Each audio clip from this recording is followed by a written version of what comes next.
The fastest way to discover how people see your worth is to walk into a room where they believe you have none. That lesson found me on a cool October evening beneath crystal chandeliers and polished marble floors, surrounded by people wearing tailored suits that probably cost more than my old sedan. My name is Ethan Brooks. I am 44 years old, born and raised in Pennsylvania. And until that night, I believed dignity was something no one could take away unless you handed it to them yourself. I was about to find out how difficult that belief could become when the person insulting you was standing only a few feet away, smiling as though humiliation were just another form of entertainment. The Grand Windsor Hotel overlooked downtown Chicago, its ballroom glowing beneath golden lights that reflected across towering windows and rows of perfectly arranged dinner tables.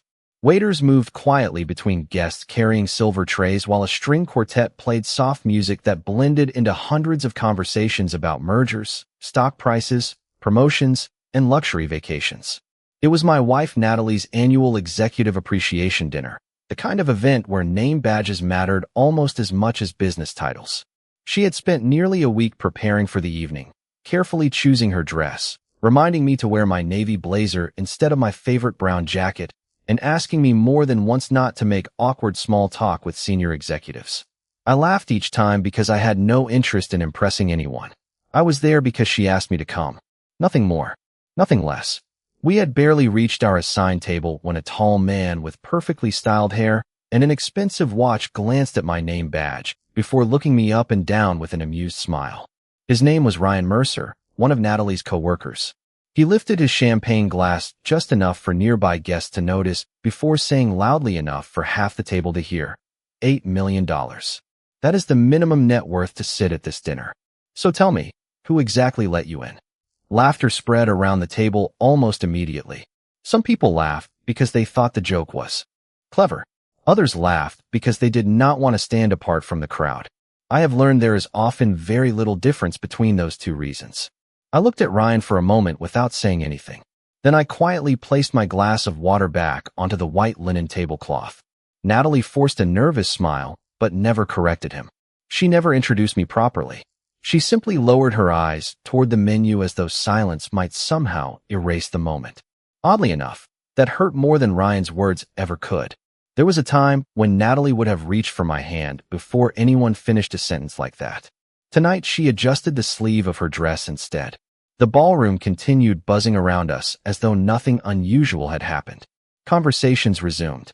Silverware clinked softly against china. Someone nearby celebrated a recent promotion. Across the room, a photographer arranged executives for another smiling group picture.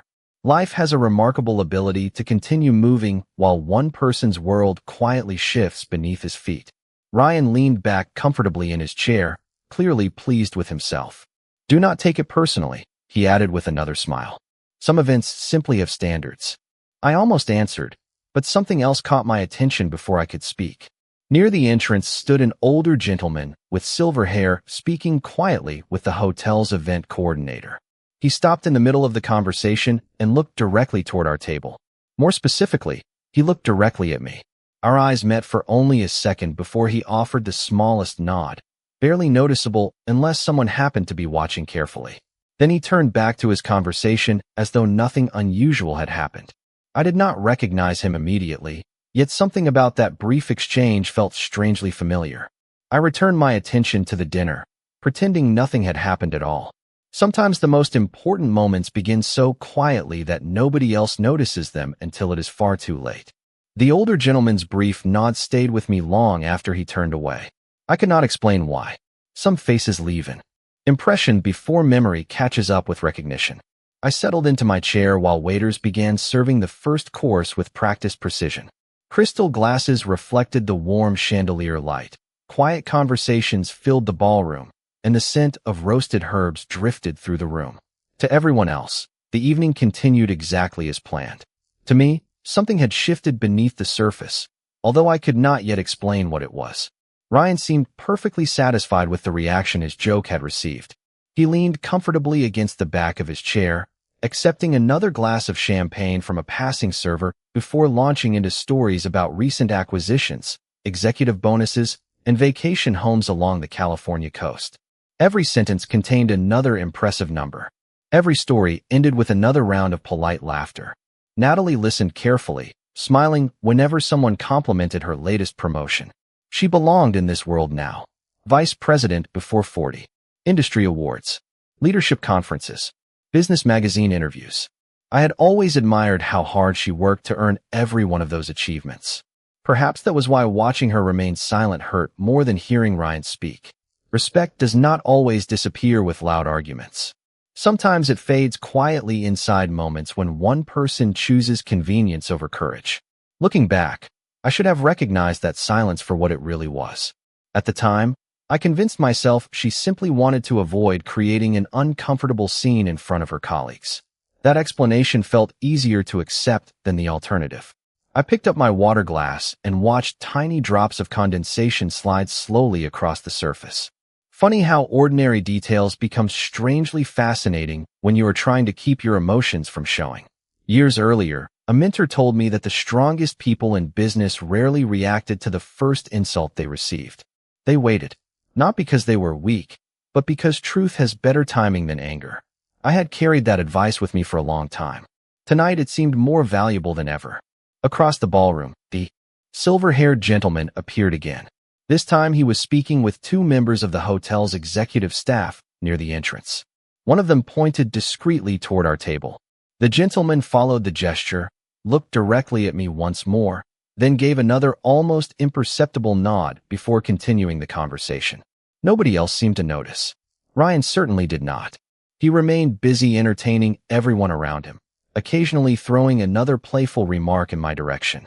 "You know," he said while adjusting the cuff of his tailored jacket, "these dinners become more exclusive every year. The company likes surrounding itself with people who understand success." Several guests nodded approvingly. One executive added a joke about luxury watches. Another mentioned private clubs. The conversation drifted naturally toward status, influence, and visible wealth, as though those things alone determined the value of a person. I simply listened.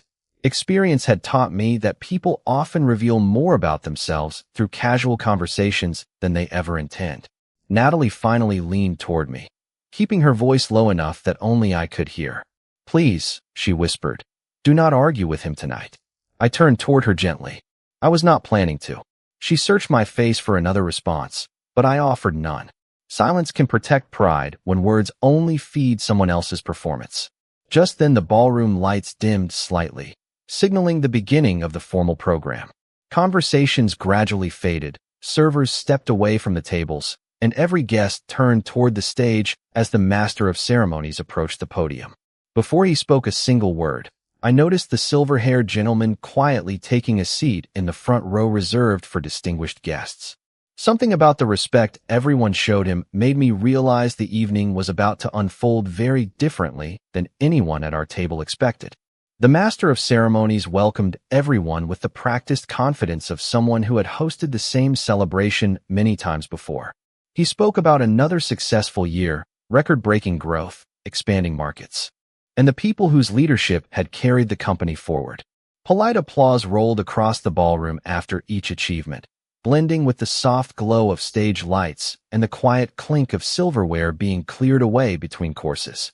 Ryan applauded enthusiastically, occasionally leaning toward the executives beside him to make another confident prediction about who would receive the biggest promotion before the evening ended. Natalie listened carefully, her attention fixed on the stage. I simply watched the room. There is something fascinating about successful people gathered together in one place. Some are focused on recognition. Others are thinking about tomorrow's opportunities. A few quietly observe everything without needing to become the center of attention. My father used to tell me that if you really wanted to understand a room, you should watch the people who spoke the least. They usually knew the most.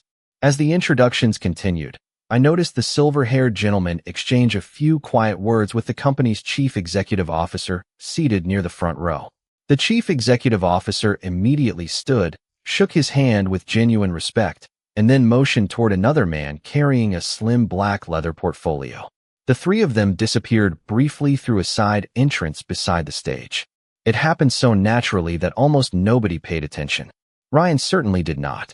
He was busy explaining to another guest how executive influence worked inside large corporations. Real power, he said confidently, belongs to the people making decisions every day. I almost smiled. Experience had taught me that visible authority and actual authority are not always the same thing. Some of the strongest foundations are buried so deeply that nobody remembers they exist until the building begins to shake. The ballroom lights brightened again as the master of ceremonies returned to the microphone. "Ladies and gentlemen," he announced, "before presenting this year's leadership awards, the board has requested a brief special presentation." A faint murmur moved through the audience. Several executives exchanged puzzled looks. Natalie glanced toward Ryan, who merely shrugged as though unexpected announcements happened all the time. Yet something about his expression suggested even he had not anticipated this change in the schedule. The side door opened again. The silver-haired gentleman walked back into the ballroom accompanied by the chief executive officer, the company's general counsel, and the man carrying the black leather portfolio. They moved calmly, without hurry, but every senior executive in the front rows immediately stopped talking. The atmosphere shifted almost instantly. Even the waitstaff seemed to sense something unusual unfolding. The silver-haired gentleman stepped behind the podium while the others took their places nearby. He thanked everyone for attending before speaking in a measured voice that carried easily throughout the room. "Tonight," he began, "we celebrate more than another successful year. We also recognize the principles that allowed this company to grow into what it has become." As he spoke, the man holding the portfolio carefully placed it on the podium and opened it. Inside rested several neatly organized folders bearing embossed legal seals. My attention settled on them almost instinctively. Across the table, Ryan whispered another joke about corporate ceremonies taking too long, drawing a few quiet laughs from those around him. Natalie managed a polite smile, but her eyes had already drifted back toward the stage. Something had changed in the room. People could feel it even if they could not yet explain it. Then, just before continuing his remarks, the silver-haired gentleman slowly lifted his eyes from the folders and looked directly toward our table. This time, he did not merely nod. He smiled as though he had finally found the person he had been expecting all evening. The smile unsettled me far more than another insult ever could have. It was not the polite smile people exchange across crowded rooms. It was the kind of quiet recognition shared between two people who had crossed paths long before anyone else realized their stories were connected. I searched my memory while the silver-haired gentleman continued speaking about the company's history, its values, and the importance of stewardship over recognition. His words drifted across the ballroom with calm authority, yet part of my attention had already slipped years into the past. 15 years earlier, there had been no ballroom, no crystal chandeliers, and certainly no executives dressed in custom suits. There had only been an aging warehouse on the edge of Pittsburgh where a handful of determined people worked 12-hour days around folding tables covered with sketches, handwritten notes, and empty coffee cups. We believed we could build software that solved problems larger companies ignored. Investors laughed at the idea. Banks rejected our first loan applications. We kept building anyway. During those early years, I wore the same work boots almost every day because replacing them felt less important than making payroll. Success did not arrive with headlines. It arrived one customer at a time, one contract at a time, one promise kept after another. I remember sleeping on a worn couch beside the office because driving home wasted 40 minutes I could spend fixing another problem before sunrise. Looking back now, I do not remember feeling exhausted. I remember feeling responsible. When people trust you with their livelihoods, ordinary effort no longer feels enough. That responsibility changes the way you measure every decision. As the company grew, so did the number of people depending on it. Engineers became department heads. Receptionists became managers. Young graduates built careers inside walls that had once echoed with little more than our own footsteps.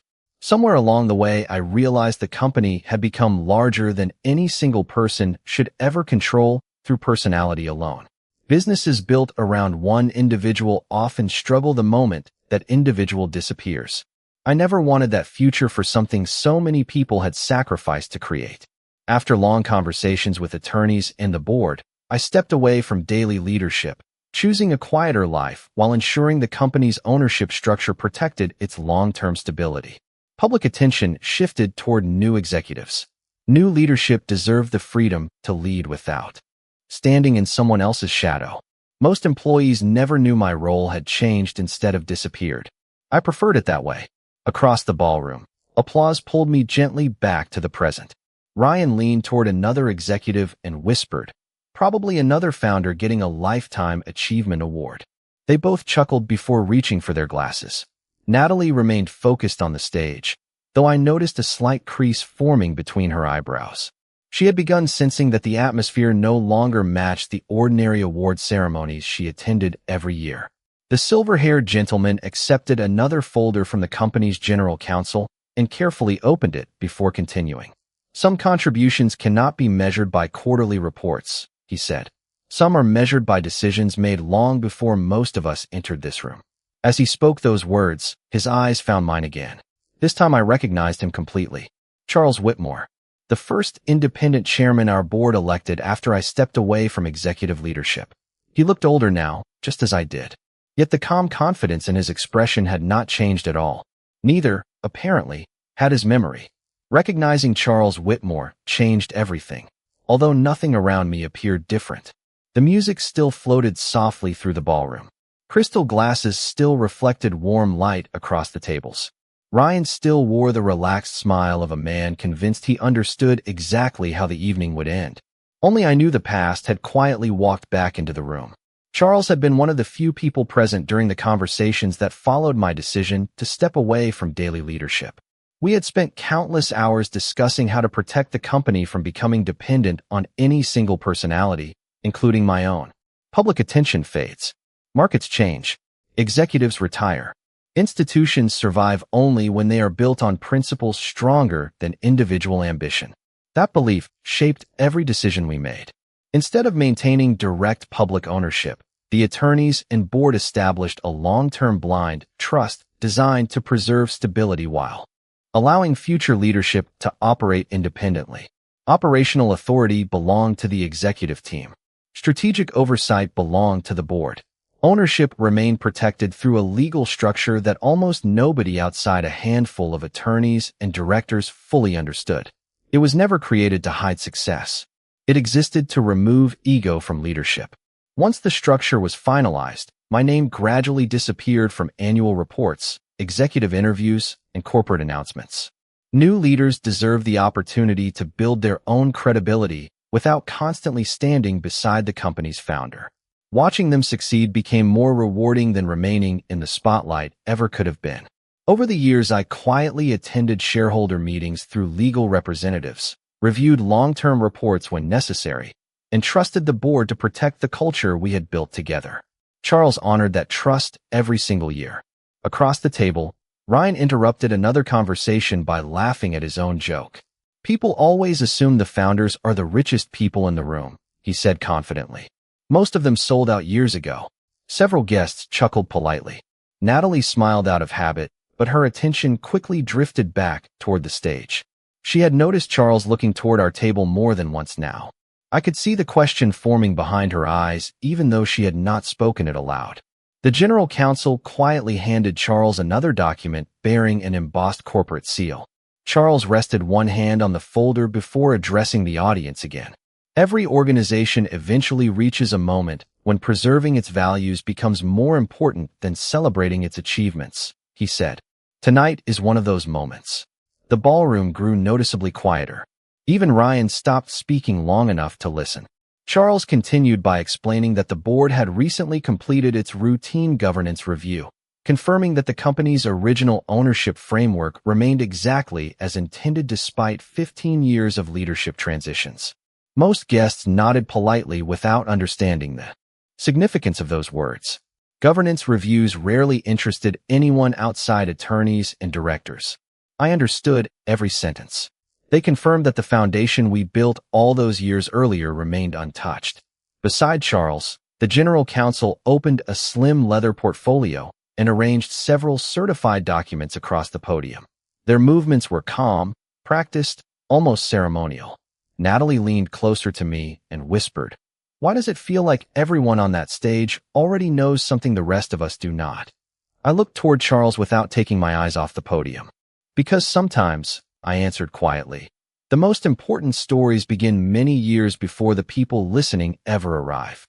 At that exact moment, Charles closed the folder, looked directly across the ballroom once again, and said, "Before we continue with tonight's awards, there is one individual whose presence deserves to be acknowledged first. Ethan Brooks, would you please stand for just a moment?" Charles repeated my name calmly, and for a heartbeat the ballroom seemed to forget how to breathe. Every conversation vanished. Every face turned toward our table. I slowly placed my napkin beside my untouched dinner plate and rose without hurry. The movement was ordinary, yet the reaction surrounding it was anything but ordinary. Ryan stared at me with open confusion before letting out a short laugh that quickly faded when nobody joined him. Natalie looked up at me, her eyes searching my face as though she had suddenly realized there were entire chapters of my life she had never thought to ask about. I buttoned my navy blazer and remained where I was, waiting. Charles smiled warmly from the stage. "Thank you," he said. "Would you please come join us?" The distance between my table and the stage could not have been more than 60 feet, yet it felt strangely longer than any journey I had taken in years. As I walked through the center aisle, hundreds of eyes followed every step. The ballroom remained completely silent except for the soft sound of polished dress shoes against marble flooring. Halfway to the stage, the chief executive officer stepped away from his seat and walked directly toward me. He reached me before I arrived at the stairs and extended both hands with genuine respect. "It is good to see you again, Ethan," he said warmly. "It has been far too long." I shook his hand with the same quiet smile I had carried throughout the evening. "You have done an excellent job," I replied. "Thank you for taking care of what all of us built together." A visible ripple moved through the audience. Several senior executives immediately exchanged startled looks. They recognized the familiarity between us long before they understood its meaning. Ryan no longer smiled. His champagne glass remained suspended halfway between the table and his lips before he slowly lowered it without taking a sip. Natalie had not moved at all. She simply watched in complete silence. Charles welcomed me onto the stage with a firm handshake before turning back toward the audience. The general counsel opened the blue folder once more while the board members quietly stood behind us. "Ladies and gentlemen," Charles began, "for many years this company has honored a request made by one individual. That request was simple: allow future leaders to succeed without living in the shadow of the company's founder. Allow the organization to be judged by its values rather than one person's name." A quiet murmur spread across the ballroom. Charles raised one hand gently, and silence returned almost immediately. The ownership structure established 15 years ago through the original blind trust remains unchanged. The board has protected that commitment through every leadership transition since then. He turned toward me before continuing. "Tonight, with his permission, we believe it is finally appropriate to recognize the individual whose vision made this organization possible." The general counsel removed a certified document bearing the corporate seal and held it open for the audience to see. Charles looked across the ballroom one final time before speaking the words that transformed every assumption made that evening into little more than forgotten noise. "Please join me in recognizing Ethan Brooks, founder of this company, original principal owner through the blind trust, and the man whose quiet leadership has continued protecting this organization long after he stepped away from public recognition." No applause came at first. The room was too stunned for that. People simply stared, trying to reconcile the man Ryan had mocked only an hour earlier with the documents now resting beneath the stage lights. Sometimes the loudest sound in the world is the silence that follows the truth.